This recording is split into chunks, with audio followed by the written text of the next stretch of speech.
দোয়ায় মানুষের ভাগ্যের পরিবর্তন ঘটায়। আজকের মাহফিলের পোস্টারত দোয়া শব্দরও লেখা আছে। এমনও বক্তা স্কলার বাংলাদেশে ওয়াজ করে 2-2.5 ঘন্টা ওয়াজ করলে একবার সবাতে দুরুদও নাই, হাত উঠাইয়া দোয়াও নাই। অথচ আল্লাহ বলেন উদউনি আস্তাজিব লাকুম, তোমরা আমি মাবুদের কাছে দোয়া করো, আমি তোমাদের দোয়া কবুল করে থাকি। সুবহানাল্লাহ।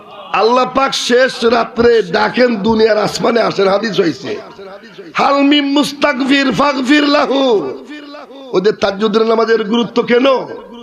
যে শেষ রাত্রিতে আল্লাহ পাক নিজে খুশি হইয়া বান্দাগণকে ডাকেন, যা চাইবার চাও, ধন চাও, ছেলে চাও, মেয়ে চাও, সম্পদ চাও, মানে ইজ্জত চাও, সুস্বাস্থ্য চাও, আমি মাবুদের কাছে তোমরা শেষ রাত্রে তাহাজ্জুদের নামাজ পড়ে কান্দো, চাও, আমি তোমাদেরকে তোমাদের মাই বাবার চাইতো 99 গুণ বেশি মায়া করি। সুবহানাল্লাহ বলতেন না?